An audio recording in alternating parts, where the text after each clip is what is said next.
Aku masih ingat hari itu dengan jelas. Seperti baru kemarin. Hari pernikahan kami, di sebuah gedung pernikahan sederhana di pinggiran Jakarta, dikelilingi oleh keluarga dan teman-teman yang penuh tawa dan doa.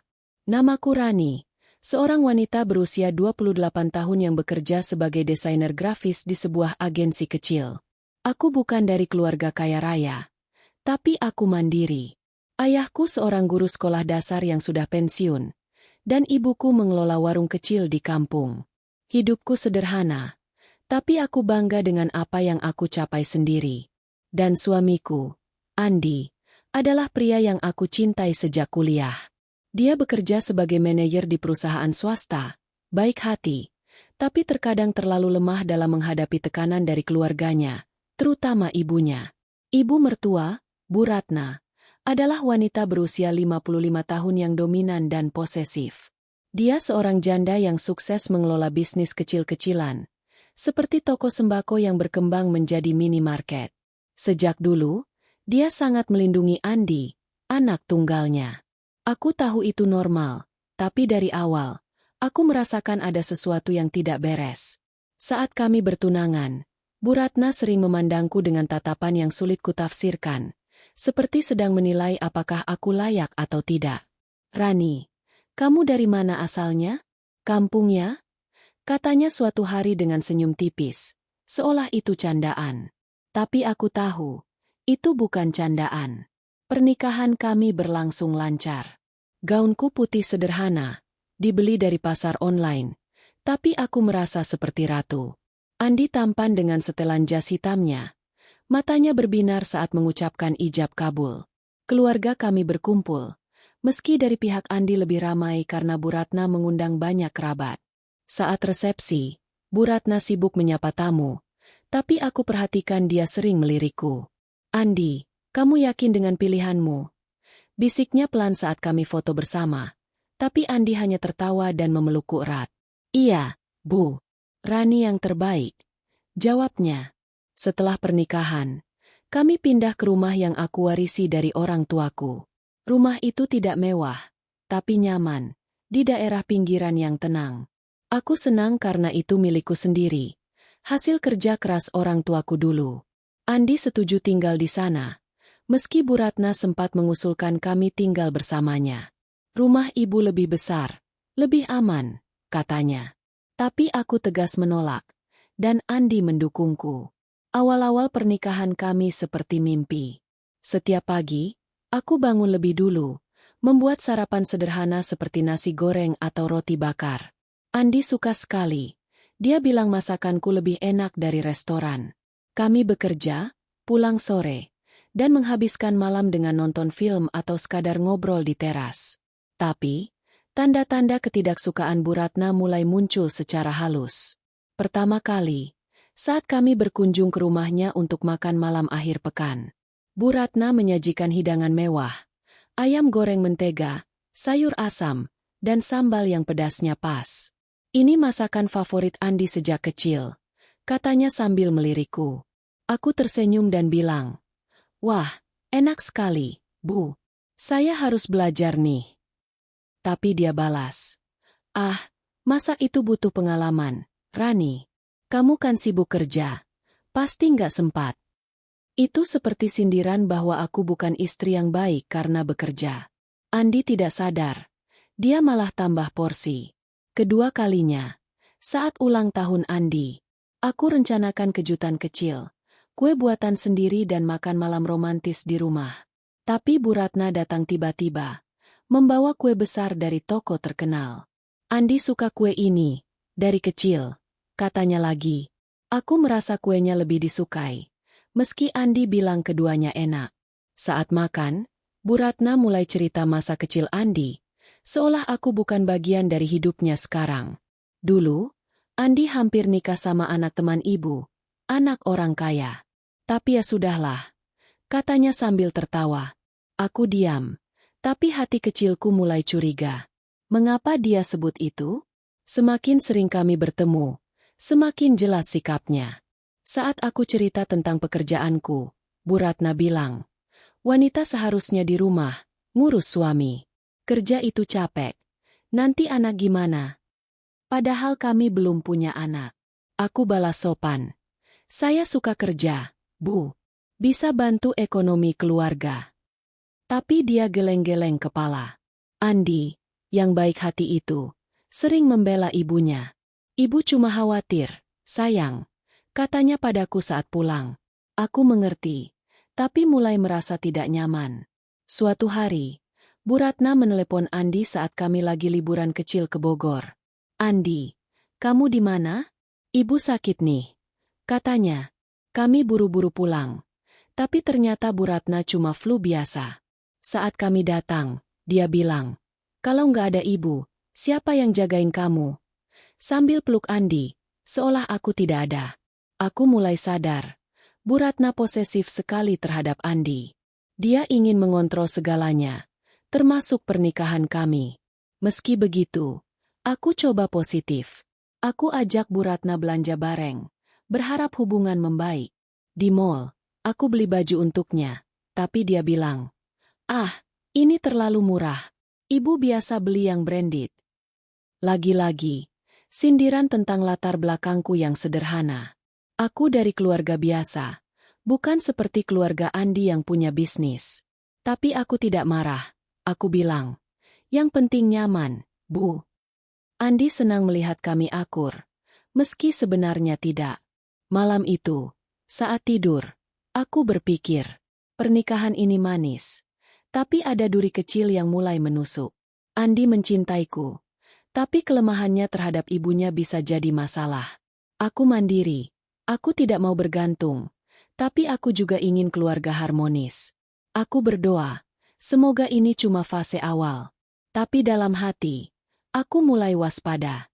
Siapa tahu, ketidaksukaan Bu Ratna ini bisa berkembang jadi sesuatu yang lebih buruk. Hari-hari berlalu. Kami jalani rutinitas. Aku desain logo untuk klien. Andi rapat di kantor.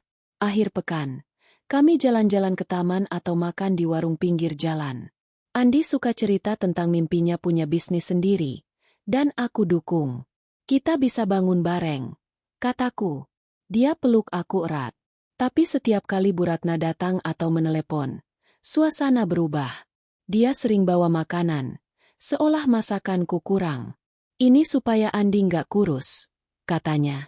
Suatu sore, saat Andi mandi, ponselnya berdering. Aku lihat, Bu Ratna. Aku angkat.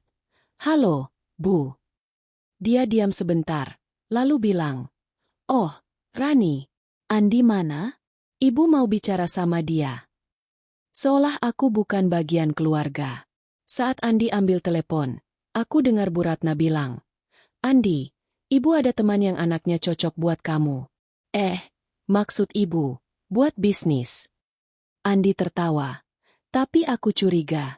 Apa maksudnya? Awal pernikahan ini manis.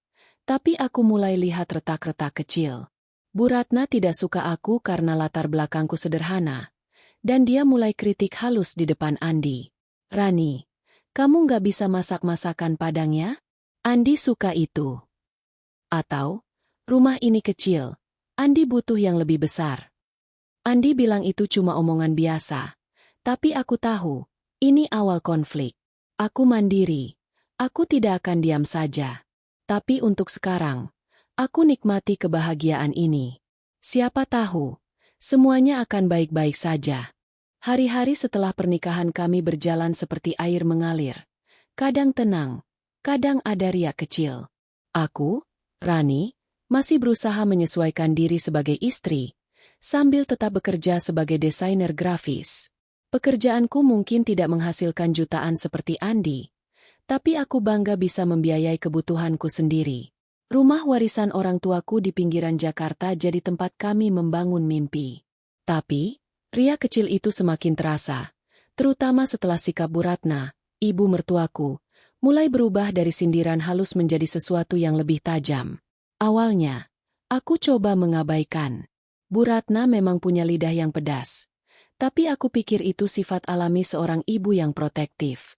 Namun, kejadian di acara keluarga besar Andi benar-benar membuka mataku. Kami diundang ke rumah Bu Ratna untuk arisan keluarga. sebuah tradisi yang rutin diadakan setiap bulan. Aku mengenakan dress sederhana yang kubeli dari butik lokal, berharap terlihat pantas di antara kerabat Andi yang mayoritas berkelas menengah atas. Andi memuji penampilanku. "Cantik banget, sayang," katanya sambil mencium pipiku sebelum kami berangkat. Aku tersenyum, tapi hati kecilku gelisah karena tahu Bu Ratna akan ada di sana. Sampai di rumah Bu Ratna, suasana ramai. Meja panjang di ruang makan penuh dengan hidangan, rendang, gulai ikan, dan aneka kue tradisional. Aku membantu mengatur piring, berusaha menunjukkan sikap yang baik sebagai menantu. Tapi, saat aku membawa nampan berisi gelas, Bu Ratna tiba-tiba berkomentar di depan semua orang. "Rani, hati-hati, jangan sampai pecah. Kamu kan gak biasa bawa barang banyak begini." Nada bicaranya seperti canda, tapi ada sesuatu di matanya yang membuatku merasa kecil. Para tante dan om yang hadir tertawa ringan. Tapi aku tahu itu bukan tawa ramah. Aku tersenyum kaku, berusaha tetap tenang. Sepanjang acara, Bu Ratna terus membandingkanku dengan wanita lain. Saat seorang sepupu Andi, Lisa, yang berprofesi sebagai dokter, berbicara tentang pekerjaannya, Bu Ratna memujinya berlebihan. "Lisa ini hebat, ya. Dokter, cantik, dan pandai ngurus keluarga. Andi dulu dekat sama dia, loh," katanya sambil melirikku. Aku menahan napas. Andi, yang duduk di sampingku, hanya tertawa canggung dan memegang tanganku di bawah meja. "Ibu, sudahlah, itu kan dulu," katanya, tapi nada suaranya lemah, seolah tak ingin menyinggung ibunya. Aku merasa seperti orang asing di tengah keluarga ini. Malam itu, di perjalanan pulang, aku diam. Andi bertanya, "Kamu kenapa, sayang? Kok pendiam?" Aku ingin bilang apa yang kurasakan, tapi aku menahan diri. "Nggak apa-apa, cuma capek," jawabku.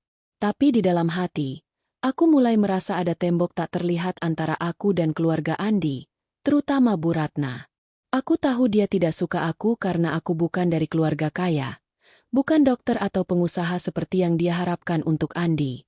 Tapi, aku pikir, selama Andi mencintaiku, aku bisa menghadapi ini. Beberapa hari kemudian, kejadian lain membuatku semakin curiga. Andi sering mendapat telepon dari Bu Ratna, tapi dia selalu berbicara di ruangan lain atau di luar rumah.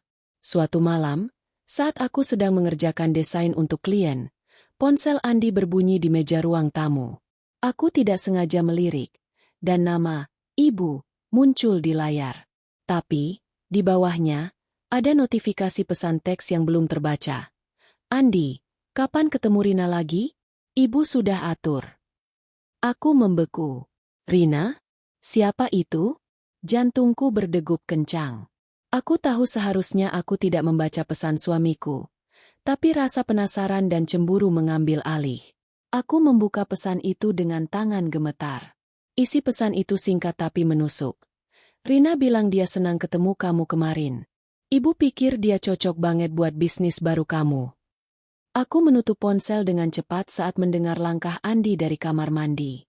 Aku pura-pura sibuk dengan laptopku, tapi pikiranku kacau. Bisnis. Rina? Mengapa Bu Ratna begitu terlibat dalam urusan Andi? Dan mengapa aku tidak tahu apa-apa? Malam itu, aku tidak bisa tidur. Aku berbaring di samping Andi, yang sudah mendengkur pelan, dan menatap langit-langit kamar. Ada sesuatu yang disembunyikan, dan aku harus mencari tahu. Keesokan harinya, aku coba bertanya pada Andi secara halus. Saat kami sarapan, aku berkata, "Sayang, kemarin ibu telepon apa? Kayaknya sering banget telepon kamu." Andi tersenyum, tapi ada sedikit ketegangan di wajahnya. "Oh, biasa. Ibu cuma nanya kabar. Kadang ngomongin bisnis." Aku mengangguk, tapi aku tahu dia tidak jujur sepenuhnya. Aku ingin bertanya tentang Rina, tapi aku takut terlihat cemburuan. Jadi, aku memilih diam dan mulai memperhatikan lebih jeli. Ketidaksukaan Bu Ratna semakin terlihat. Suatu kali, saat aku dan Andi datang ke rumahnya untuk makan malam, dia menyajikan sate kambing, makanan favorit Andi. "Rani, Kamu nggak bisa masak sate begini, ya? Susah loh, butuh keahlian. Katanya dengan senyum yang terasa seperti pisau. Aku tersenyum balik. Iya, Bu, saya lebih sering masak yang praktis. Andi mencoba mencairkan suasana. Masakan Rani enak kok, Bu. Kemarin dia bikin pasta. Enak banget. Tapi Bu Ratna hanya mendengus pelan. Seolah masakan pastaku tidak ada artinya. Aku mulai merasa seperti tamu di hidup suamiku sendiri. Setiap kali kami ke rumah Bu Ratna, dia selalu punya cara untuk membuatku merasa tidak cukup baik. Andi dulu suka cewek yang anggun, yang pinter nyanyi. Katanya suatu hari, sambil menunjukkan foto-foto lama Andi dengan seorang wanita di acara kampus. Aku tahu itu cuma masa lalu. Tapi kenapa dia terus mengungkit? Aku mulai bertanya-tanya. Apakah Bu Ratna sengaja ingin membuatku merasa rendah? Puncaknya adalah saat ulang tahun adik Bu Ratna. Kami diundang ke pesta kecil di restoran mewah. Aku berusaha tampil maksimal, memakai gaun terbaikku dan merias wajah dengan rapi. Tapi, saat kami tiba, Bu Ratna memperkenalkan Andi ke semua tamu dengan penuh bangga, sementara aku hanya disebut sekilas. Ini Andi, anak ibu, manajer sukses. Oh ya, ini Rani, istrinya. Katanya, seolah aku cuma pelengkap. Malam itu, aku melihat Andi berbincang lama dengan seorang wanita yang dipanggil Bu Ratna sebagai teman bisnis.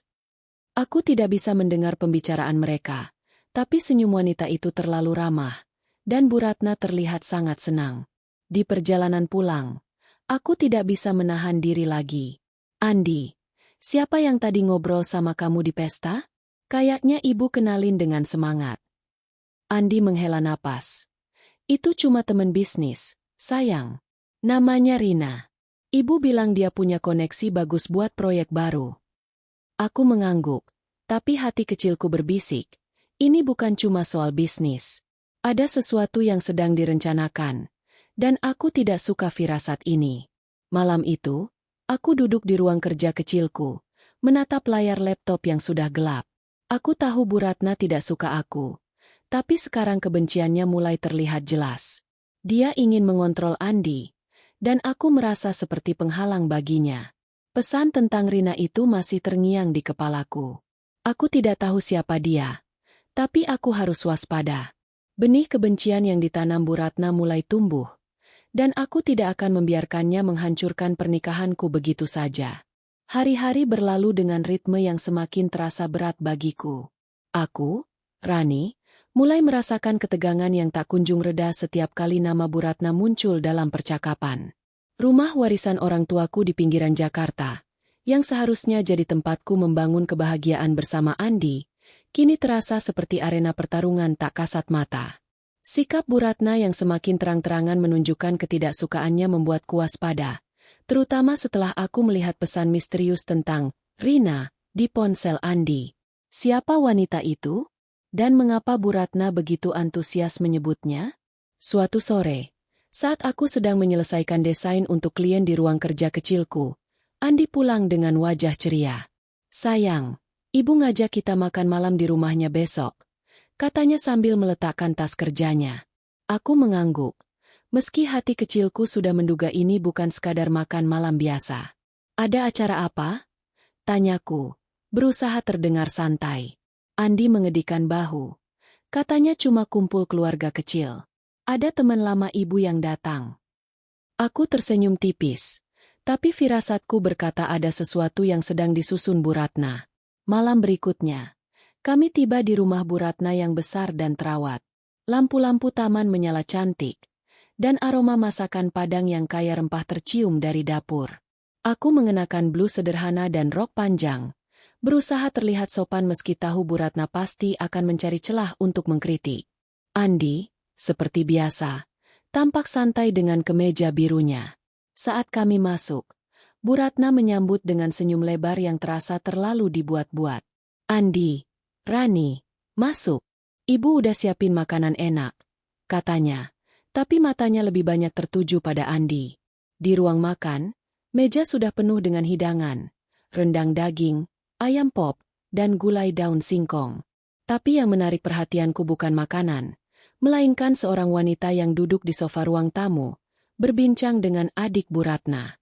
Wanita itu cantik, dengan rambut panjang tergerai dan gaun merah yang elegan. Dia tersenyum ramah saat melihat kami masuk, tapi ada sesuatu di matanya yang membuatku merasa tidak nyaman. Bu Ratna segera memperkenalkan. "Oh, ini Rina, teman lama ibu. Anaknya Pak Budi, pengusaha restoran terkenal itu. Rina, ini Andi, anak ibu, dan Rani, istrinya." Nada suaranya saat menyebut namaku terasa seperti formalitas belaka.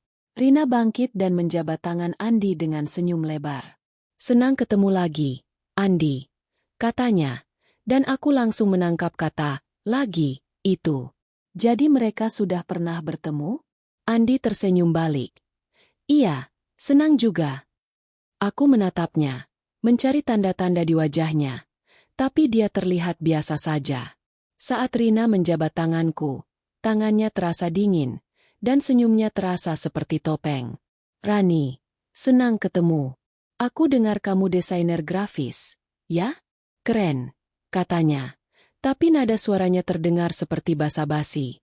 Sepanjang makan malam, Bu Ratna terus memuji Rina. "Rina ini hebat, loh. Dia lulusan luar negeri. Sekarang bantu bisnis keluarga.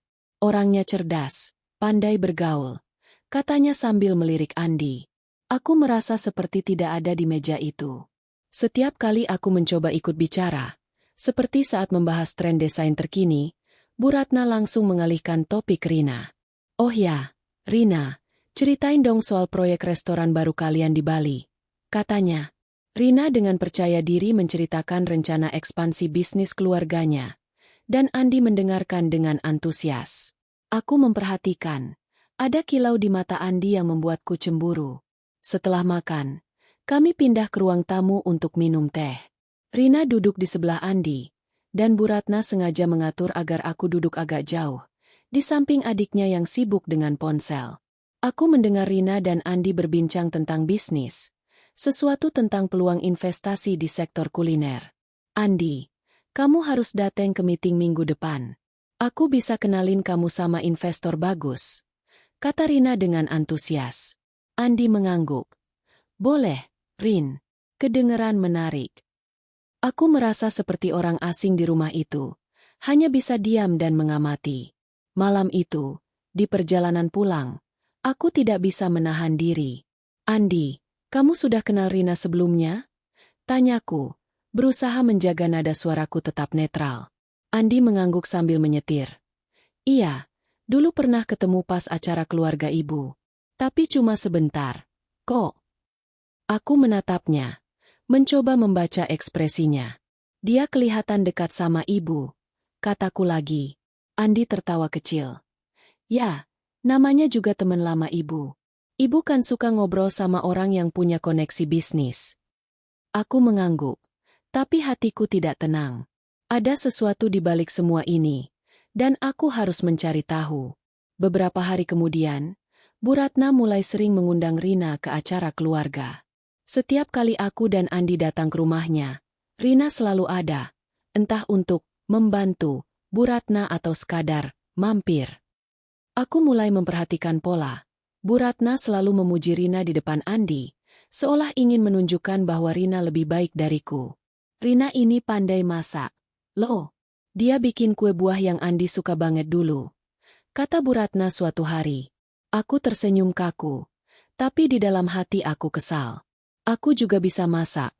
Tapi kenapa Bu Ratna tidak pernah menghargai usahaku? Aku mulai merasa terancam. Bukan hanya karena Rina cantik dan kaya, tapi karena cara Bu Ratna sengaja mendorongnya ke arah Andi. Suatu malam, saat aku sedang mencuci piring, Andi mendapat telepon dari Bu Ratna. Dia keluar ke teras untuk bicara, dan aku tidak sengaja mendengar sepenggal percakapan. "Iya, Bu, saya ketemu Rina besok untuk bahas proyek." "Tenang aja, saya urus." Aku membeku. "Proyek apa lagi? Mengapa aku tidak tahu apa-apa?" Malam itu, aku tidak bisa tidur. Aku duduk di ruang kerja, menatap sketsa desain yang belum selesai. Rasa cemburu dan ketakutan mulai menggerogoti. Aku tahu Andi mencintaiku, tapi kelemahannya terhadap Bu Ratna membuatku ragu. Bagaimana jika Bu Ratna sengaja ingin memisahkan kami? Dan Rina, apa perannya dalam semua ini? Aku ingat pesan di ponsel Andi. Rina cocok banget buat bisnis baru kamu. Bisnis? Atau sesuatu yang lebih dari itu? Keesokan harinya, aku coba bicara lagi dengan Andi. Sayang, kamu sering banget ketemu Rina ya akhir-akhir ini? Tanyaku saat kami sarapan. Andi menghela napas, seolah kesal dengan pertanyaanku. Rani, ini cuma urusan bisnis. Ibu pikir Rina bisa bantu saya buka peluang baru. Kamu nggak usah cemburu, deh. Nadanya lembut. Tapi aku tahu dia menghindari sesuatu. Aku tersenyum dan mengangguk, tapi di dalam hati, aku memutuskan untuk lebih waspada. Aku tidak akan membiarkan Bu Ratna dan Rina mengacaukannya. Puncaknya adalah saat Bu Ratna mengundang kami lagi ke rumahnya untuk acara kecil. Saat kami tiba, Rina sudah ada di sana, mengenakan gaun mahal dan tersenyum manis pada Andi. Bu Ratna berkata, Rina bantu ibu dekorasi rumah ini. Cantik, kan? Aku menatap dekorasi bunga di meja, tapi yang kuingat hanyalah senyum Rina yang terlalu ramah pada suamiku. Malam itu, aku pulang dengan hati penuh pertanyaan. Aku tahu, ini bukan lagi soal sindiran. Bu Ratna sedang merencanakan sesuatu, dan Rina adalah kuncinya. Aku harus bersiap, karena pernikahanku sedang di ujung tanduk. Hari-hari setelah kehadiran Rina dalam hidup kami terasa seperti berjalan di atas tali tipis. Aku, Rani, mulai kehilangan ketenangan yang biasanya ku jaga dengan baik. Rumah warisan orang tuaku di pinggiran Jakarta, yang dulu penuh tawa bersama Andi, kini terasa dingin. Setiap malam, aku terbangun dengan perasaan cemas, memikirkan senyum Rina yang terlalu ramah dan pujian-pujian Bu Ratna yang seolah sengaja menyingkirkanku. Pesan misterius tentang Rina di ponsel Andi masih menghantuiku, dan sikap Andi yang semakin tertutup membuatku semakin curiga. Aku tahu ada sesuatu yang salah, tapi aku belum punya bukti. Hingga suatu hari, kebenaran itu terungkap dengan cara yang tak pernah kuduga. Semuanya bermula di akhir pekan yang kelabu. Andi mengatakan dia harus ke kantor untuk meeting dadakan, sesuatu yang akhir-akhir ini sering terjadi. Sayang, ini cuma sebentar, urusan proyek baru, katanya sambil buru-buru mengambil jaketnya. Aku mengangguk, tapi hatiku berdegup kencang. Proyek dengan siapa? Tanyaku, berusaha terdengar santai. Andi ragu sejenak, lalu menjawab, Rina dan timnya. Ibu yang atur.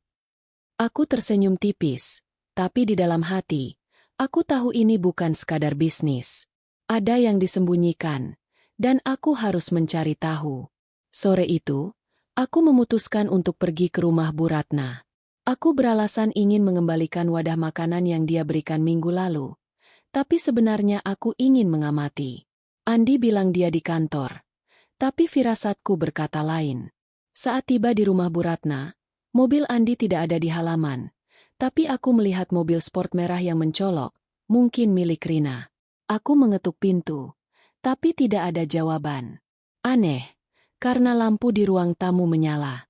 Aku memutuskan untuk masuk melalui pintu samping yang biasanya tidak dikunci, berharap bisa berbincang dengan Bu Ratna dan mencari tahu apa yang terjadi. Saat aku melangkah pelan ke dalam rumah, aku mendengar suara dari ruang makan. Itu suara Bu Ratna, berbicara dengan nada penuh semangat. Aku bersembunyi di balik dinding, mendengarkan dengan jantung berdegup kencang. Rina, kamu harus lebih dekat lagi sama Andi. Dia anak baik, tapi lelet mikir. Kalau kamu nggak ambil langkah, dia bakal stuck sama Rani itu, kata Bu Ratna. Aku membeku. Rina menjawab dengan tawa kecil. Tenang, Bu. Aku tahu caranya. Andi udah mulai nyaman sama aku, apalagi soal bisnis. Dia bilang Rani terlalu sibuk kerja, nggak ngurusin dia. Aku merasa seperti ditusuk. Andi bilang begitu tentangku? Bu Ratna melanjutkan. Rani itu nggak pantas buat Andi. Dia cuma anak kampung. Nggak punya apa-apa selain rumah warisan itu. Andi butuh istri yang selevel. Kayak kamu, Rina. Keluarga kamu kaya. Terhormat. Kalau Andi sama kamu, bisnis kita bisa naik level. Aku menahan napas. Tanganku gemetar. Jadi ini rencana mereka? Bu Ratna ingin menjodohkan Andi dengan Rina karena dia tidak suka denganku? Aku hampir melangkah keluar untuk menghadapi mereka. Tapi akal sehatku menahanku. Aku perlu bukti lebih. Dan aku harus tenang. Aku diam-diam mengeluarkan ponselku dan merekam percakapan mereka. Suara Rina terdengar lagi. Bu, saya sih oke aja. Andi orang baik. Dan saya suka dia. Tapi Rani, dia nggak bakal nyerah gitu aja. Kayaknya. Bu Ratna mendengus. Biarkan ibu yang urus. Andi anak ibu. Dia nurut sama ibu. Kita tinggal buat Rani merasa nggak nyaman. Dia bakal pergi sendiri. Aku mematikan rekaman. Tanganku dingin. Aku keluar dari rumah itu secepat mungkin. Takut ketahuan. Di dalam mobil, aku menangis. Bukan karena sedih, tapi karena marah. Bagaimana Bu Ratna bisa begitu jahat? Dan Andi, kenapa dia tidak membelaku? Malam itu, Andi pulang larut. Dia terlihat lelah. Tapi aku tidak bisa menahan diri lagi. Andi, kamu dari mana? Tanyaku. Nada suaraku lebih tajam dari biasanya. Dia menghela napas. Dari kantor. Rani. Meeting sama tim Rina. Kamu kenapa sih? Akhir-akhir ini curigaan banget. Aku ingin berteriak tentang apa yang kudengar. Tapi aku tahu itu bukan waktu yang tepat. Aku perlu rencana. Gak apa-apa, cuma kangen. Kataku, memalsukan senyum. Andi memelukku. Tapi pelukannya terasa kosong. Keesokan harinya, aku mulai mengumpulkan bukti. Aku memeriksa ponselku dan memastikan rekaman percakapan Bu Ratna dan Rina tersimpan aman. Aku juga mulai memperhatikan pola Andi. Dia sering keluar malam dengan alasan meeting, dan Bu Ratna selalu terlibat. Aku menghubungi sepupuku, Maya, yang bekerja sebagai asisten di sebuah firma hukum. Maya, aku butuh saran. Kayaknya ada yang gak beres sama pernikahanku. Kataku di telepon. Maya, yang selalu suportif, mendengarkan ceritaku dan menyarankan untuk tetap tenang sambil mengumpulkan lebih banyak bukti. Kalau Bu Ratna beneran jahat, kamu harus punya kartu as, Ran, katanya. Beberapa hari kemudian, Bu Ratna mengundang kami lagi ke rumahnya untuk makan malam keluarga. Aku tahu ini cuma alasan untuk memamerkan Rina lagi.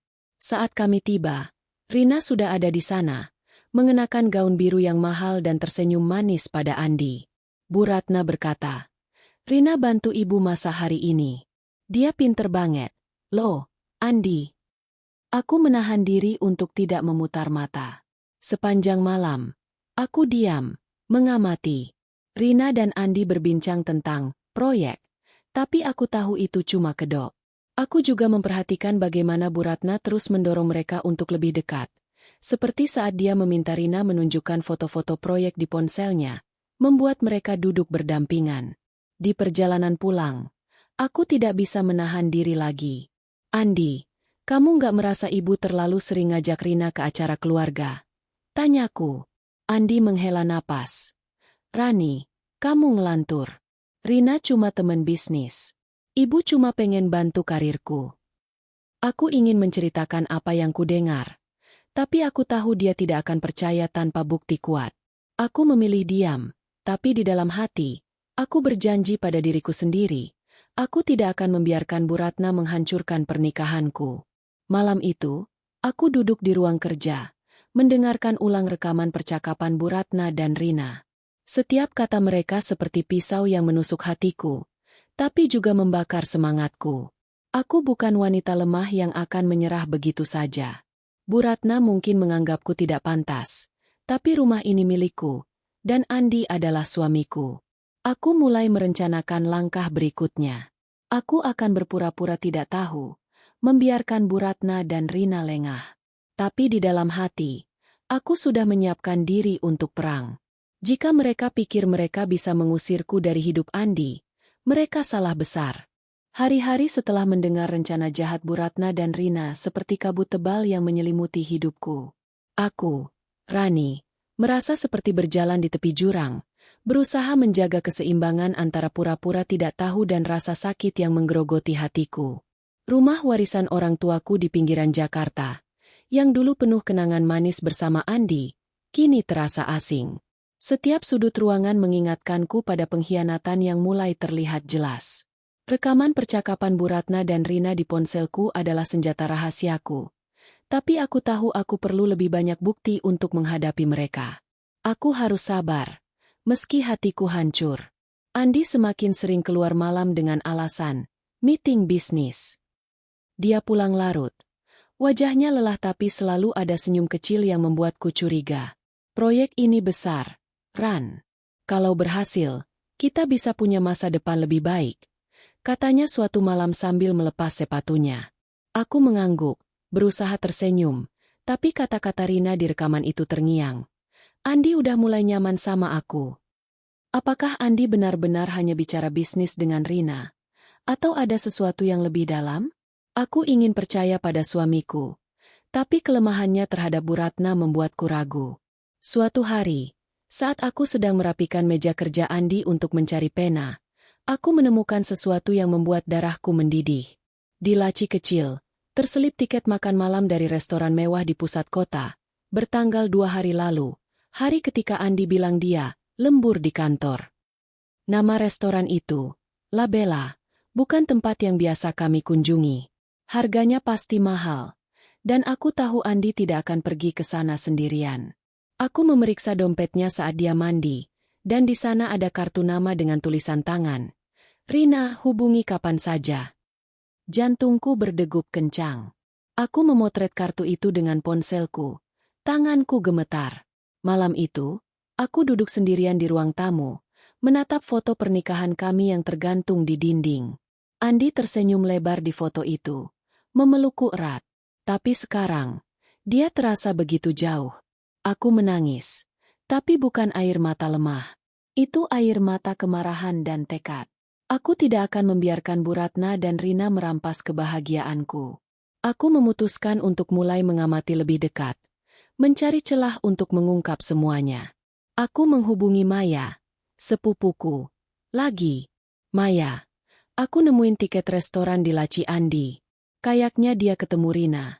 Kataku, suaraku bergetar.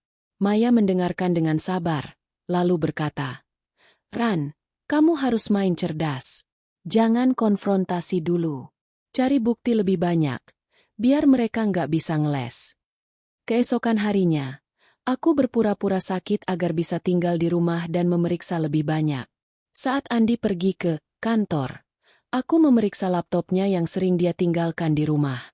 Aku bukan tipe istri yang suka mengintip, tapi situasi ini memaksaku. Di folder emailnya, aku menemukan pesan dari Rina yang dikirim seminggu lalu. Subjeknya, rencana meeting. Isinya terlihat profesional, membahas soal investor dan proyek restoran. Tapi di akhir email, Rina menulis, senang ketemu kamu kemarin, Andi. Aku tunggu di tempat biasa, ya. Tempat biasa? Jadi ini bukan pertama kalinya? Aku memforward email itu ke alamatku sendiri, lalu menghapus jejaknya. Aku juga menemukan hadiah kecil di tas kerja Andi, sebuah pulpen mahal dengan inisial R terukir di sisinya. Aku tahu itu bukan dari Bu Ratna. Karena dia tidak pernah memberi hadiah pada Andi tanpa pamer ke aku. Ini pasti dari Rina. Aku memotret pulpen itu dan menyimpannya kembali, berusaha menahan amarah. Setiap bukti yang kukumpulkan seperti menambah kayu bakar ke api dendamku. Aku tahu aku harus bergerak hati-hati. Tapi aku juga tahu aku tidak akan membiarkan ini berlarut-larut. Bu Ratna, sementara itu, terus memainkan perannya. Dia meneleponku suatu sore. Nada suaranya manis tapi penuh tipu muslihat. Rani, kamu nggak keberatan kan kalau Andi bantu Rina sama proyeknya? Ini peluang besar buat dia. Katanya. Aku menjawab dengan sopan. Tentu nggak, Bu. Asal Andi bahagia. Tapi di dalam hati, aku ingin berteriak. Aku tahu ini bukan soal proyek, tapi soal rencana jahatnya untuk memisahkan kami. Aku mulai merencanakan balas dendam. Meski belum tahu bentuknya. Yang jelas, Aku ingin Bu Ratna dan Rina menyesal telah menganggapku lemah. Beberapa hari kemudian, Bu Ratna mengundang kami ke acara ulang tahun keponakannya. Aku sudah menduga Rina akan ada di sana, dan benar saja, dia datang dengan gaun emas yang mencuri perhatian. Bu Ratna memperkenalkannya pada semua tamu dengan bangga, seolah Rina adalah menantu impiannya. Rina ini calon pengusaha sukses. Loh, dia dan Andi lagi kerja sama proyek besar, katanya sambil tersenyum pada Andi.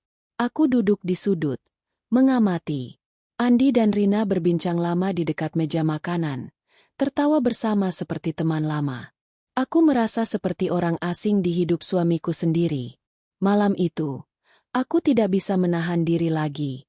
Di mobil, aku bertanya, Andi, kamu jujur deh, apa cuma bisnis sama Rina? Kalian kelihatan terlalu akrab. Andi menghela napas panjang, wajahnya memerah. Rani, kamu kenapa sih? Aku bilang berulang-ulang, ini cuma kerja. Kamu nggak percaya sama aku. Nadanya tinggi, dan untuk pertama kalinya, kami bertengkar hebat. Aku nggak percaya sama ibu dan Rina. Mereka jelas mau ngatur hidup kita, teriakku. Andi membanting setir. Kamu paranoid, Ran. Ibu cuma pengen yang terbaik buat aku. Aku diam. Air mataku mengalir. Aku tahu dia terpengaruh Bu Ratna, dan itu membuatku semakin sakit hati. Setelah pertengkaran itu, Andi mulai menjauh. Dia lebih sering diam di rumah, dan jika bicara, hanya soal pekerjaan atau hal-hal sepele. Aku merasa kehilangan suamiku, tapi aku tidak menyerah. Aku menghubungi Maya lagi, dan dia menyarankan untuk mencari tahu lebih banyak tentang Rina. Aku mulai mencari informasi di media sosial.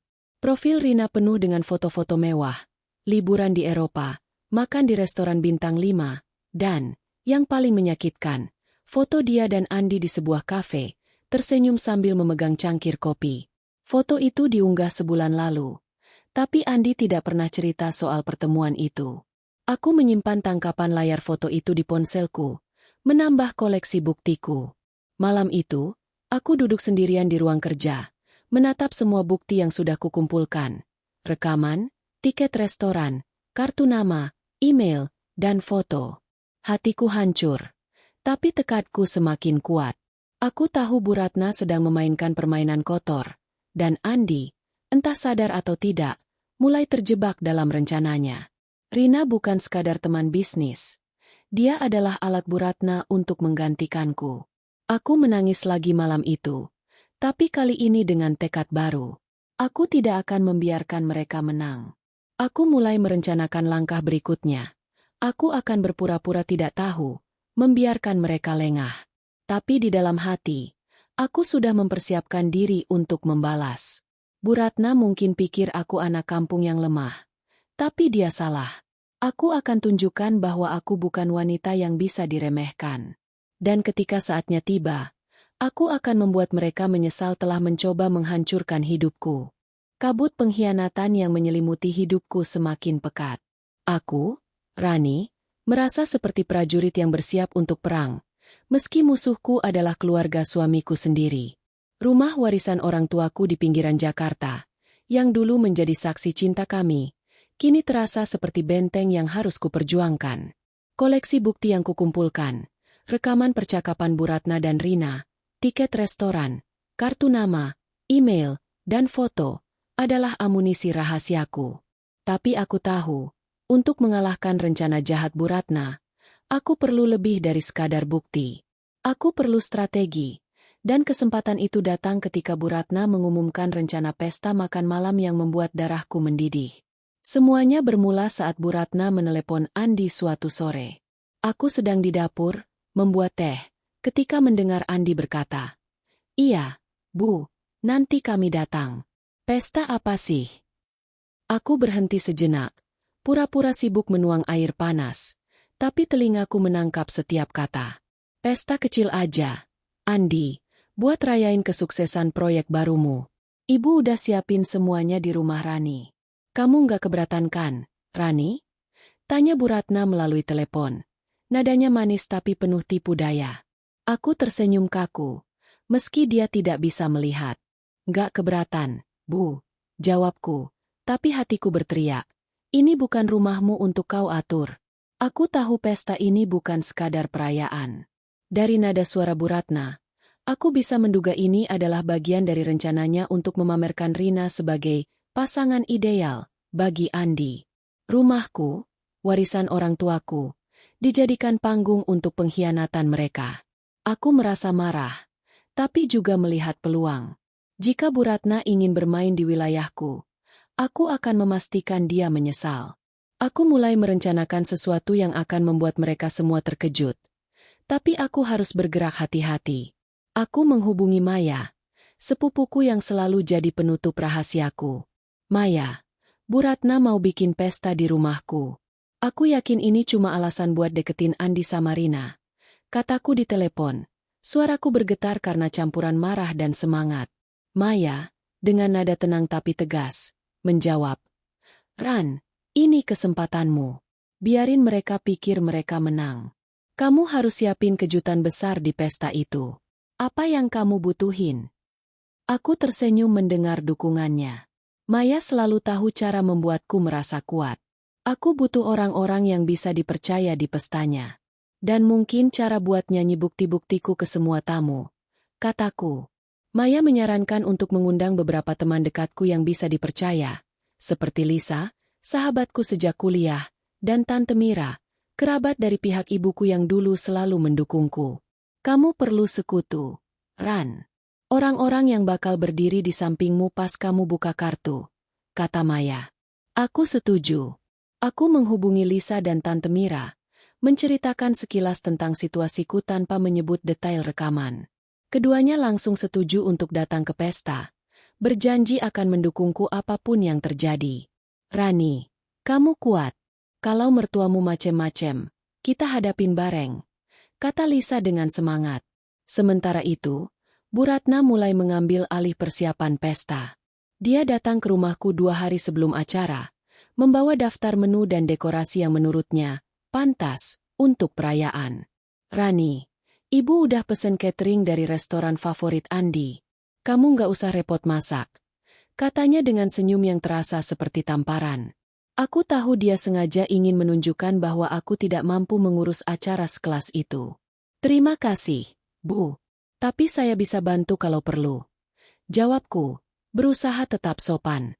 Di dalam hati, aku membayangkan bagaimana aku akan membalikan meja di pesta ini. Aku juga memperhatikan bahwa Rina sering muncul di rumah Bu Ratna selama persiapan. Suatu sore, saat aku mampir untuk mengantar dokumen yang diminta Bu Ratna, aku melihat Rina dan Bu Ratna di ruang tamu, sibuk memilih bunga untuk dekorasi. Rina, kamu harus duduk dekat Andi nanti. Biar tamu-tamu lihat kalian cocok, kata Bu Ratna dengan tawa kecil. Rina mengangguk. Tenang, Bu. Aku tahu caranya. Aku menahan napas, pura-pura tidak mendengar, dan segera pamit. Di mobil, aku mengepalkan tangan. Pesta ini jelas bukan tentang proyek Andi, tapi tentang rencana jahat mereka untuk memisahkan kami. Aku mulai menyusun rencana. Aku memindahkan semua bukti ke folder aman di laptopku, termasuk rekaman, foto tiket restoran, kartu nama Rina, email, dan tangkapan layar foto Andi dan Rina di kafe. Aku juga membuat cadangan di cloud, takut sesuatu terjadi pada ponselku. Aku meminta Maya untuk membantu menyiapkan presentasi sederhana yang bisa diputar di TV ruang tamu rumahku. Cuma slideshow singkat. Maya, tapi harus bikin semua orang shock. Kataku. Maya, yang paham teknologi, setuju untuk membantu. Kita bikin mereka nggak bisa ngomong apa-apa. Ran, katanya dengan senyum licik.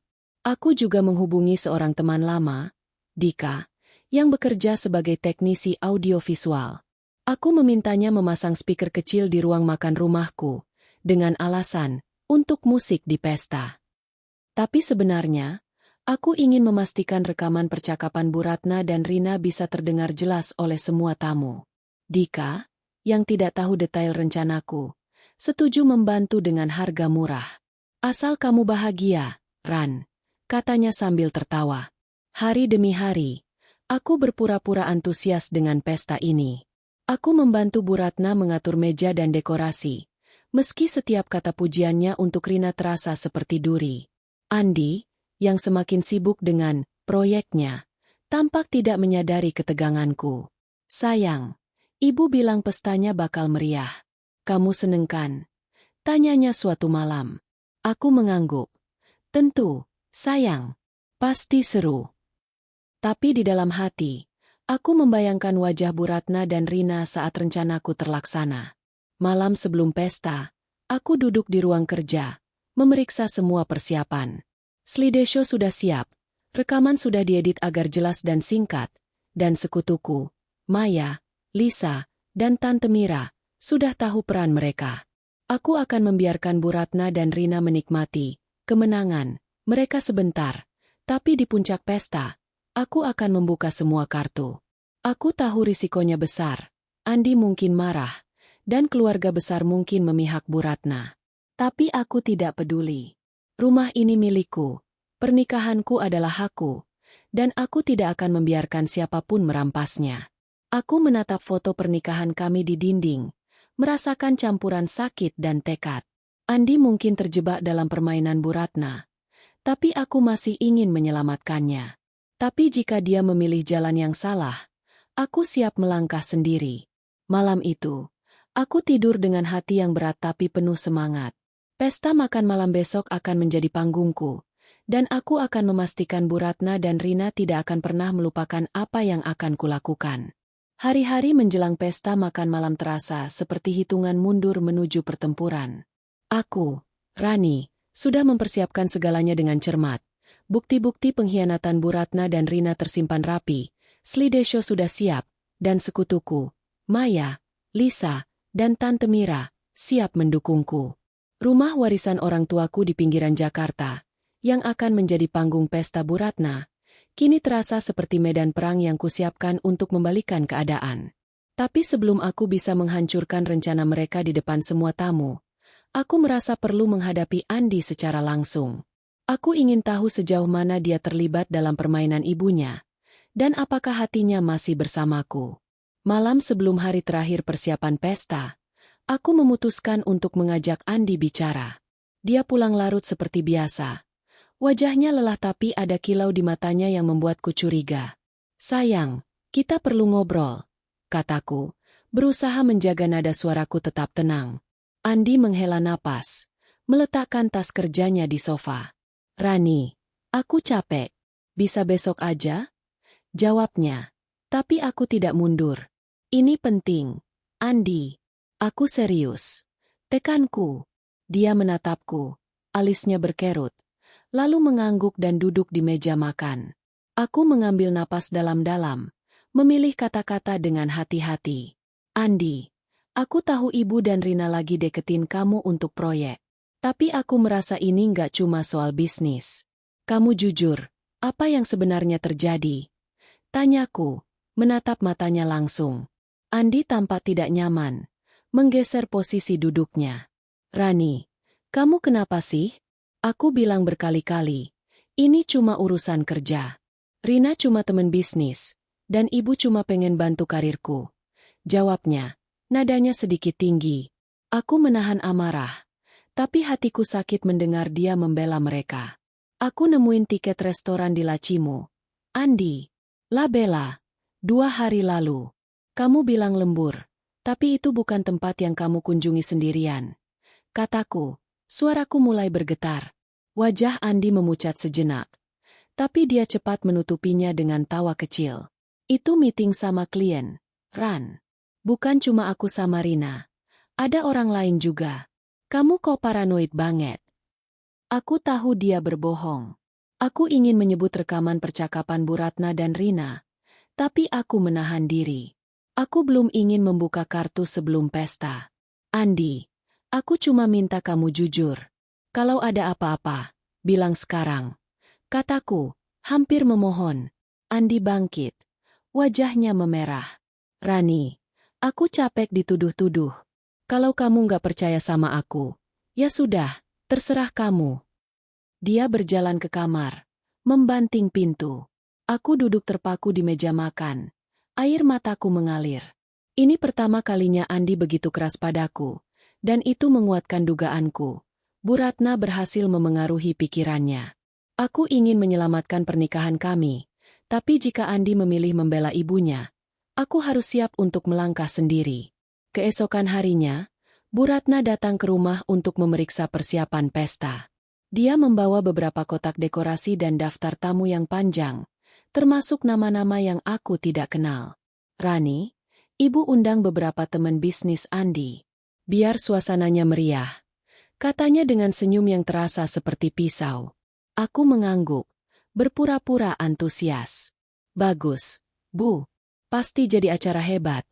Jawabku, tapi di dalam hati, aku membayangkan bagaimana aku akan menghancurkan pesta ini. Saat Bu Ratna sibuk mengatur bunga di ruang makan, aku memeriksa ponselku dan memastikan semua bukti aman. Maya sudah mengirimkan slideshow yang selesai, dan Dika mengkonfirmasi bahwa speaker sudah terpasang. Tapi petunjuk baru muncul sore itu. Saat aku membantu Bu Ratna mengatur meja, aku tidak sengaja melihat ponselnya yang diletakkan di sofa.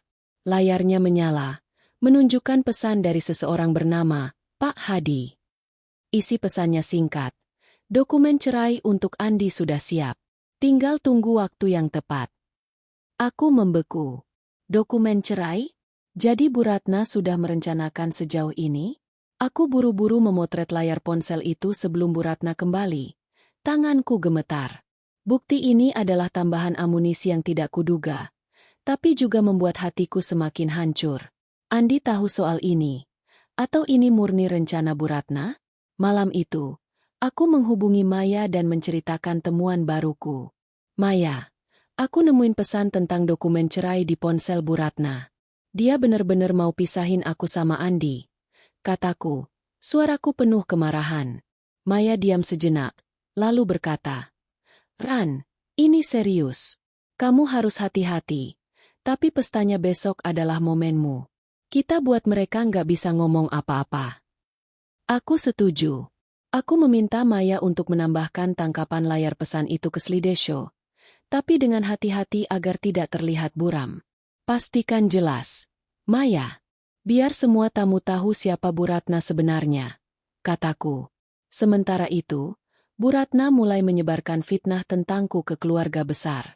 Saat aku menghadiri acara kecil di rumah adik Bu Ratna, aku mendengar bisik-bisik dari beberapa tante. Katanya Rani susah diajak ngobrol. Ya, terlalu sibuk kerja, nggak ngurusin Andi, kata salah satu tante. Aku tahu ini pasti dari Bu Ratna, karena dia satu-satunya yang selalu mengkritik pekerjaanku. Aku tersenyum pada mereka, berpura-pura tidak mendengar, tapi di dalam hati, aku menambahkan alasan lain untuk membuat pesta ini tak terlupakan. Aku juga mulai merasakan tekanan dari luar. Seorang tetangga, Ibu Sari, yang dekat dengan Bu Ratna, datang ke rumahku dengan alasan, mampir. Rani, kamu harus lebih perhatian sama Andi. Dia kan lagi sibuk, jangan sampai merasa terabaikan, katanya dengan nada menggurui. Aku tahu ini bukan saran tulus, tapi pesan dari Bu Ratna yang disampaikan lewat mulut orang lain. Aku hanya mengangguk. Terima kasih, Bu. Saya usahain. Tapi di dalam hati, aku berpikir, kalau mereka tahu apa yang kulakukan besok, mereka tidak akan berani bicara begitu. Malam itu, aku duduk di ruang kerja, memeriksa semua persiapan untuk terakhir kalinya. Slideshow sudah sempurna, dengan rekaman suara Bu Ratna dan Rina sebagai pembuka, diikuti oleh foto-foto bukti, tiket restoran, kartu nama Rina, email, foto Andi dan Rina di kafe, dan terakhir, tangkapan layar pesan tentang dokumen cerai. Aku membayangkan wajah Bu Ratna saat semua ini terungkap. Dan untuk pertama kalinya dalam berminggu-minggu, aku merasa kuat. Aku bukan lagi Rani yang lemah, yang disindir karena latar belakang sederhananya. Aku adalah Rani yang akan mempertahankan harga diriku. Tapi di tengah tekadku, ada sedikit keraguan. Bagaimana jika Andi benar-benar sudah berpaling? Bagaimana jika dia memilih Rina dan ibunya ketimbang aku? Aku menatap foto pernikahan kami di dinding, mencoba mengingat Andi yang dulu mencintaiku dengan tulus. Aku masih ingin menyelamatkannya, Tapi aku juga siap untuk melepaskan jika dia tidak layak diperjuangkan. Besok, di pesta makan malam, semuanya akan terjawab. Aku akan menghadapi Bu Ratna, Rina, dan mungkin Andi, di depan semua tamu. Dan aku akan memastikan mereka tahu bahwa aku bukan wanita yang bisa diremehkan. Hari menjelang pesta makan malam terasa seperti menit-menit terakhir sebelum badai besar melanda. Aku, Rani, sudah mempersiapkan segalanya dengan teliti. Bukti-bukti pengkhianatan Bu Ratna dan Rina tersimpan aman, slideshow siap diputar, speaker sudah terpasang, dan sekutuku, Maya, Lisa, dan Tante Mira, berjanji akan berdiri di sampingku. Rumah warisan orang tuaku di pinggiran Jakarta, yang akan menjadi panggung rencana jahat Bu Ratna, kini terasa seperti benteng yang kusiapkan untuk pertarungan terakhir. Tapi, di tengah tekadku, ada ketegangan yang tak bisa kuhindari. Malam ini, malam sebelum pesta, adalah momen terakhir untuk memastikan semuanya sempurna, atau aku akan kehilangan segalanya. Pagi itu, Bu Ratna datang ke rumahku dengan penuh percaya diri, membawa beberapa kotak berisi dekorasi tambahan dan daftar menu akhir dari catering. Rani, besok harus sempurna, ya? Ini kan untuk merayakan kesuksesan Andi, katanya dengan senyum yang terasa seperti racun. Aku mengangguk, berpura-pura antusias. Pasti, Bu. Saya juga pengen acara ini sukses. Jawabku, tapi di dalam hati, aku membayangkan bagaimana aku akan menghancurkan pesta ini. Saat Bu Ratna sibuk mengatur vas bunga di ruang makan, aku memeriksa ulang peralatan yang dipasang Dika.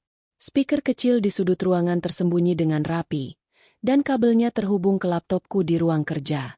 Semuanya siap, tapi ketegangan meningkat saat aku hampir ketahuan. Saat aku sedang memeriksa laptop di ruang kerja, Bu Ratna tiba-tiba masuk tanpa mengetuk. Rani, kamu ngapain di sini? Harusnya bantu ibu di luar, katanya. Matanya mencurigakan. Aku buru-buru menutup laptop, berharap dia tidak melihat layar yang masih menampilkan slideshow. Cuma cek email klien, Bu. Sebentar lagi selesai. Jawabku, berusaha tersenyum. Dia menatapku lama, seolah mencoba membaca pikiranku, lalu mengangguk dan keluar. Jantungku berdegup kencang. Aku harus lebih hati-hati. Bu Ratna bukan orang bodoh, dan dia bisa mencium bahaya. Sore itu, aku bertemu Maya di sebuah kafe kecil untuk memfinalkan rencana. Aku membawa laptopku, menunjukkan slideshow yang sudah selesai. Maya, ini urutannya. Rekaman suara Bu Ratna dan Rina dulu, terus foto tiket restoran, kartu nama, email, foto Andi sama Rina, dan terakhir pesan soal dokumen cerai. Kataku, suaraku penuh tekad. Maya mengangguk. Matanya berbinar. Ini bakal bikin mereka shock. Ran, tapi kamu yakin mau lakuin ini di depan semua tamu? Andi mungkin marah besar. Tanyanya. Aku menarik napas dalam. Aku nggak peduli lagi, Maya. Kalau Andi memihak ibunya, berarti dia nggak layak buat aku. Aku cuma pengen kebenaran terbuka. Jawabku. Maya menyarankan untuk menyiapkan rencana cadangan. Kalau Bu Ratna atau Rina mencoba membela diri. Kamu harus siapin argumen, Ran. Mereka pasti bakal bilang ini cuma salah paham, katanya. Aku setuju. Aku menulis beberapa poin di ponselku. Bagaimana Bu Ratna sengaja merendahkanku, bagaimana Rina terus mendekati Andi dengan dalih bisnis, dan bagaimana dokumen cerai adalah bukti niat jahat mereka. Aku juga meminta Lisa dan Tante Mira untuk siap berbicara jika diperlukan. Kalau tamu-tamu mulai memihak Bu Ratna, kalian tolong ceritain gimana dia selalu nyindir aku. Pesanku pada mereka melalui grup chat. Keduanya setuju, dan Lisa menulis. Tenang, Ran. Kami di pihakmu. Malam itu, Andi pulang lebih awal dari biasanya. Dia terlihat ceria. Mungkin karena keberhasilan proyek yang akan dirayakan besok. Sayang, besok kamu pakai gaun yang mana? Ibu bilang pestanya bakal mewah. Katanya sambil tersenyum. Aku memaksakan senyum, meski hatiku sakit. Nanti aku pilih yang terbaik, sayang. Jawabku. Aku ingin bertanya apakah dia tahu rencana ibunya. Tapi aku menahan diri. Aku tidak ingin dia curiga sebelum waktunya. Setelah Andi tidur, aku menyelinap ke ruang kerja dan memeriksa ulang semua bukti. Aku mendengarkan rekaman percakapan Bu Ratna dan Rina lagi. Setiap kata mereka seperti menambah bahan bakar ke api dendamku. Tiba-tiba, aku mendengar langkah kaki. Aku buru-buru mematikan laptop. Tapi ternyata itu hanya kucing tetangga yang melompat ke jendela. Aku menghela napas lega. Tapi kejadian itu mengingatkanku betapa berisikonya rencanaku. Jika Bu Ratna atau Rina tahu apa yang kusiapkan, mereka bisa membalikkan situasi. Aku memutuskan untuk menyimpan cadangan bukti di USB dan memberikannya pada Maya untuk diamankan. Kalau ada apa-apa sama laptopku, kamu pegang ini, kataku saat menyerahkan USB ke Maya melalui telepon. Tenang, Ran. Aku simpan aman. Jawabnya. Aku juga menghubungi Dika untuk memastikan speaker dan koneksi ke laptop berfungsi dengan baik. Dika, besok kamu bisa datang awal? Aku butuh cek ulang semuanya, kataku. Dika, yang masih mengira ini hanya untuk musik, setuju dengan antusias. Pasti, Ran. Speaker itu bakal bikin pesta meriah. Katanya, tidak tahu bahwa meriah yang kumaksud adalah kehancuran rencana Bu Ratna. Saat aku bersiap tidur, aku menatap cermin di kamar. Wajahku terlihat lelah, tapi mataku penuh tekad. Aku memilih gaun merah tua untuk pesta besok, warna yang kuat, yang akan menunjukkan bahwa aku bukan wanita lemah yang bisa diremehkan. Aku membayangkan wajah Bu Ratna saat mendengar rekamannya sendiri diputar, dan Rina saat melihat fotonya dengan Andi di layar. Aku juga membayangkan Andi, apakah dia akan marah, atau justru tersadar? Aku masih berharap dia akan memihakku. Tapi aku sudah siap untuk kemungkinan terburuk. Malam itu, aku hampir tidak tidur. Pikiranku dipenuhi skenario. Bagaimana jika tamu-tamu memihak Bu Ratna? Bagaimana jika Andi menolak buktiku dan menyebutku pembohong? Aku bangkit dari tempat tidur, duduk di ruang tamu, dan menatap foto pernikahan kami. Aku masih mencintai Andi. Tapi cinta itu kini bercampur dengan rasa sakit dan kemarahan. Aku tahu besok akan menjadi titik balik. Jika Andi memilih ibunya, aku akan kehilangan suamiku. Tapi aku juga tahu, aku tidak akan kehilangan harga diriku. Sebelum fajar, aku memeriksa ulang semua persiapan. Aku mengirim pesan ke Maya, Lisa, dan Tante Mira, memastikan mereka tahu waktu dan peran mereka. Besok jam 6 sore. Kalian datang duluan. Aku butuh kalian di sampingku. Tulisku. Mereka membalas dengan semangat, dan Lisa menulis. Kami siap, Ran. Besok kita bikin mereka nyesel.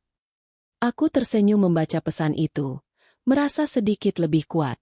Aku mungkin sendirian melawan Bu Ratna dan Rina, tapi aku punya sekutu yang setia.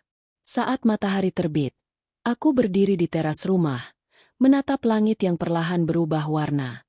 Hari ini adalah hari terakhir sebelum pesta, dan aku tahu tidak ada jalan mundur. Aku akan menghadapi Bu Ratna, Rina, dan mungkin Andi, dengan kepala tegak. Rumah ini milikku, hidupku adalah hakku, dan aku akan memperjuangkannya sampai akhir. Hari pesta makan malam akhirnya tiba. Rumah warisan orang tuaku di pinggiran Jakarta, yang biasanya tenang, kini dipenuhi gemerlap lampu dan aroma masakan dari catering pilihan Bu Ratna. Aku, Rani, berdiri di depan cermin, mengenakan gaun merah tua yang kupilih dengan sengaja, warna yang mencerminkan kekuatan dan tekadku. Malam ini adalah puncak dari semua rencanaku. Malam di mana aku akan membongkar rencana jahat Bu Ratna dan Rina di depan semua tamu. Slideshow, rekaman, dan bukti-bukti sudah siap, dan sekutuku, Maya, Lisa, dan Tante Mira, sudah berada di sampingku. Tapi di balik keteguhan hatiku, ada rasa takut. Bagaimana jika Andi memilih ibunya ketimbang aku? Pukul 6 sore, tamu mulai berdatangan. Meja makan penuh dengan hidangan mewah, sate lilit, rendang, dan aneka kue tradisional. Bu Ratna bergerak lincah, menyapa tamu dengan senyum lebar, seolah dia tuan rumah di rumahku. Rina tiba dengan gaun emas yang mencolok, langsung menjadi pusat perhatian. Dia mendekati Andi, yang berdiri di dekat meja minuman, dan mereka tertawa bersama, Seolah aku tidak ada. Aku menahan napas, berpura-pura sibuk mengatur piring, tapi mataku tidak lepas dari mereka. Maya, yang tiba lebih awal, berbisik padaku. Sabar, Ran. Tunggu momen yang tepat. Lisa dan Tante Mira juga sudah ada. Berbaur dengan tamu tapi tetap dekat denganku. Kami siap. Rani. Bilang kapan waktunya, kata Lisa. Matanya penuh semangat. Aku mengangguk, merasa sedikit lebih kuat dengan kehadiran mereka. Dika, teknisi audiovisual, tiba untuk memeriksa speaker dan koneksi laptop. Semua oke, Ran. Tinggal pencet play, katanya. Masih mengira ini untuk musik pesta. Aku tersenyum kecil.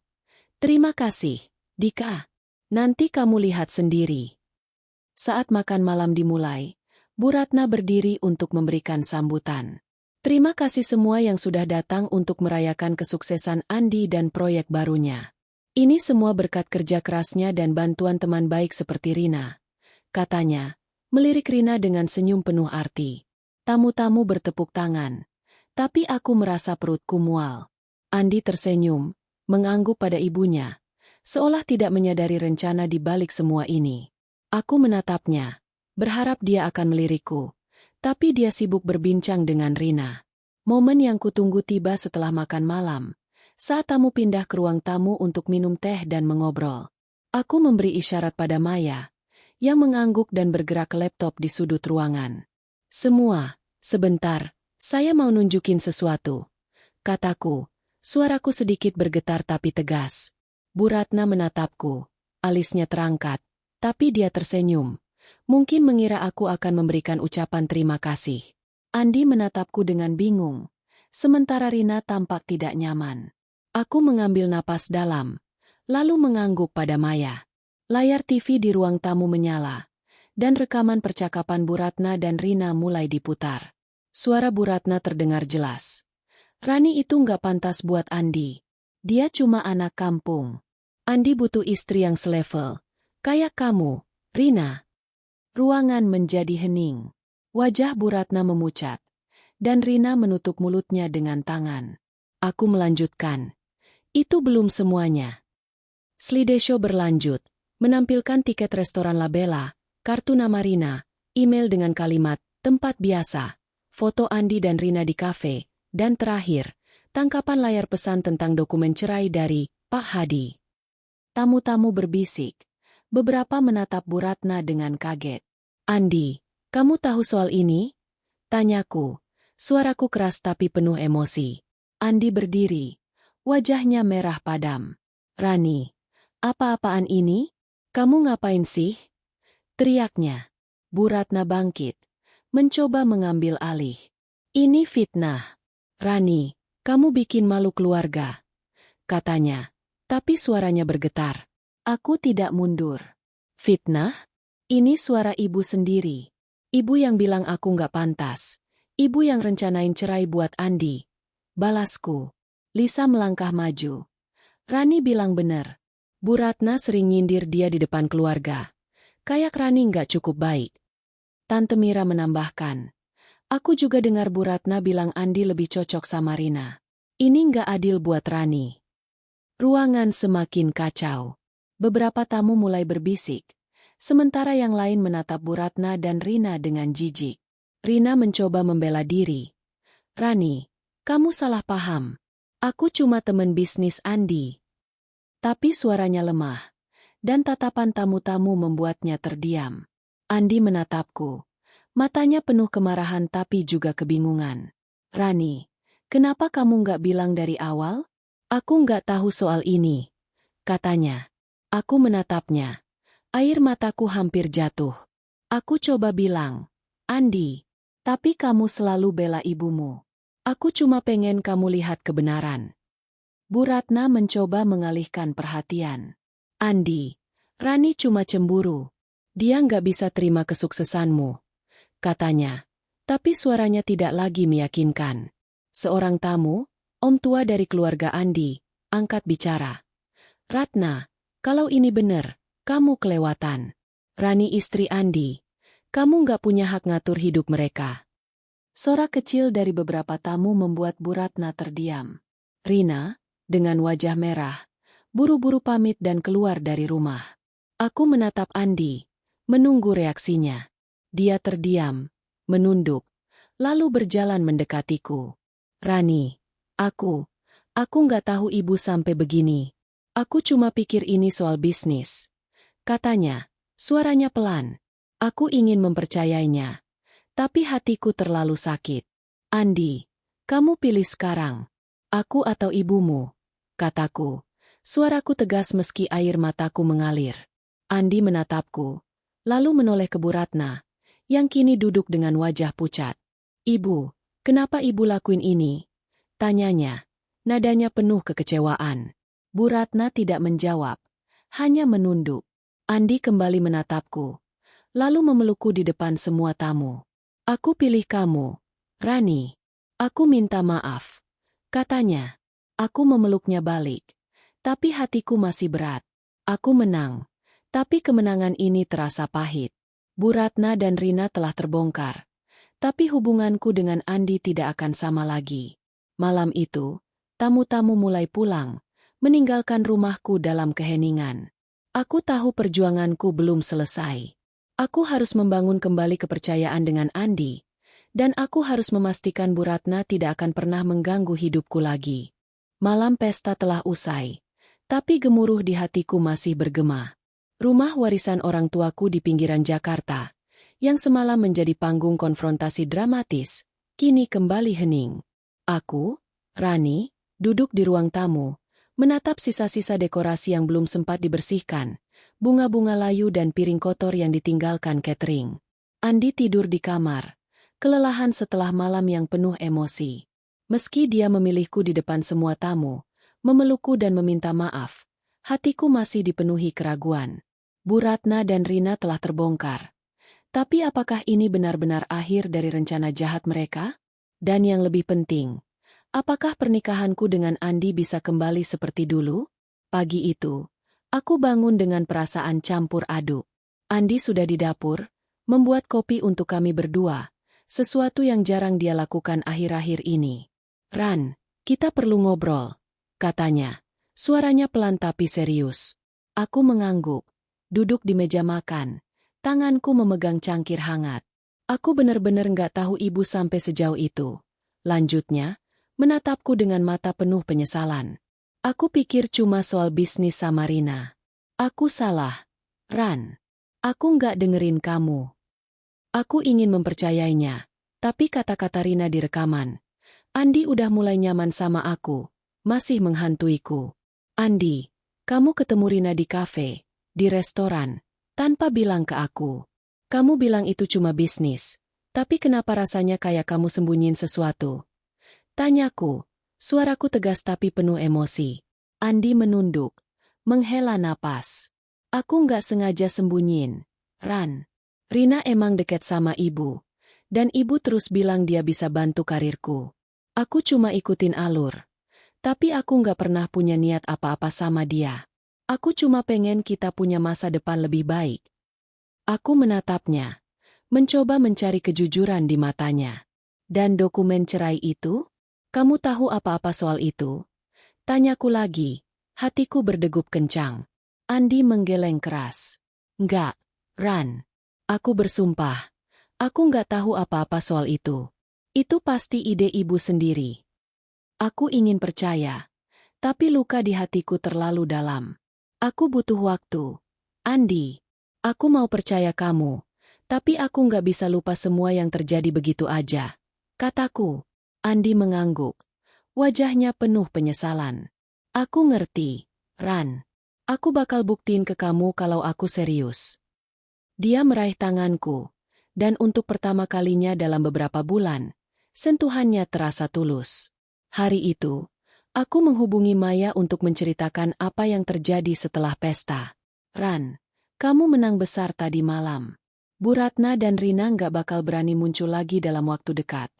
Katanya dengan tawa kecil. Tapi dia juga menambahkan. Tapi hati-hati sama Bu Ratna. Dia nggak bakal nyerah gitu aja. Aku setuju. Bu Ratna mungkin terpojok sekarang. Tapi dia bukan tipe yang menyerah. Aku meminta Maya untuk menyimpan cadangan bukti di USB dengan aman. Kalau dia coba apa-apa lagi, kita punya amunisi, kataku. Sore itu, aku mendapat telepon dari Tante Mira. Rani, aku bangga sama kamu. Apa yang kamu lakuin tadi malam butuh keberanian besar. Tapi sekarang, fokus ke pernikahanmu. Andi kelihatan menyesal. Kasih dia kesempatan. Katanya dengan nada lembut. Aku mengangguk. Meski Tante Mira tidak bisa melihat. Makasih, Tante. Aku cuma perlu yakin dia benar-benar di pihakku. Jawabku. Lisa juga mengirim pesan. Ran, kamu ratu malam ini. Kalau Bu Ratna macem-macem lagi, bilang aku, ya. Aku tersenyum membaca pesannya. Merasa bersyukur punya sekutu seperti mereka. Tapi ketenangan itu tidak bertahan lama. 2 hari setelah pesta, Bu Ratna meneleponku. Nadanya tidak lagi manis seperti biasa, tapi dingin dan penuh kemarahan. Rani, apa yang kamu lakuin di pesta itu nggak pantas. Kamu bikin malu keluarga di depan tamu. Katanya. Aku menarik napas dalam, menahan amarah. Bu, yang nggak pantas adalah ibu yang rencanain cerai buat anak ibu sendiri. Ibu pikir aku bakal diam aja? Balasku. Suaraku tegas. Dia terdiam sejenak, lalu berkata, kamu gak akan pernah ngerti apa yang terbaik buat Andi. Dia menutup telepon, tapi kata-katanya membuatku semakin yakin. Bu Ratna belum menyerah. Aku menceritakan percakapan itu pada Andi malam itu. Andi, ibu telepon tadi. Dia masih gak terima dan bilang aku yang salah. Kataku. Andi menghela napas. Wajahnya penuh frustrasi. Ran, aku bakal bicara sama ibu. Aku nggak mau dia ganggu kita lagi. Aku menatapnya, mencoba membaca ketulusannya. Andi, aku serius. Kalau ibu masih coba-coba, aku nggak bakal tinggal diam. Dan kamu harus berdiri di sampingku, bukan ibumu. Kataku. Andi mengangguk. Aku janji, Ran. Aku pilih kamu. Beberapa hari berikutnya, Andi mulai menunjukkan perubahan. Dia pulang lebih awal, membantu di rumah, dan berhenti menyebut nama Rina. Dia juga bilang sudah memutuskan komunikasi dengan Rina soal proyek. Meski aku tahu itu tidak mudah baginya karena tekanan dari Bu Ratna. Aku menghargai usahanya, tapi aku masih waspada. Aku juga mulai menetapkan batasan dengan Bu Ratna. Aku bilang pada Andi bahwa aku tidak ingin dia datang ke rumah kami untuk sementara waktu. Kecuali dia minta maaf dan berhenti mencampuri hidup kami. Andi setuju, meski aku tahu itu sulit baginya. Aku juga mulai fokus pada diriku sendiri. Aku kembali mengerjakan proyek desain grafis yang sempat terbengkalai, mencurahkan energi ke pekerjaan yang selalu memberiku kekuatan. Aku juga bertemu Lisa untuk makan siang, berbagi cerita dan tawa seperti dulu. Ran, kamu kuat banget. Aku nggak tahu bisa nggak kalau aku di posisimu. Katanya. Aku tersenyum. Aku juga nggak tahu aku bisa, Liz. Tapi aku nggak mau nyerah. Malam itu, aku duduk di teras rumah, menatap bintang-bintang. Aku masih mencintai Andi, tapi aku tahu pernikahan kami tidak akan pernah sama lagi. Luka yang ditinggalkan Bu Ratna dan Rina terlalu dalam, dan kepercayaanku pada Andi masih goyah. Tapi aku juga merasa bangga pada diriku sendiri. Aku, Rani, yang dianggap cuma anak kampung oleh Bu Ratna, telah mempertahankan harga diriku. Aku menang di pesta itu, tapi perjuangan sebenarnya baru dimulai. Membangun kembali hidupku, dengan atau tanpa Andi, dan memastikan Bu Ratna tidak akan pernah bisa mengusikku lagi.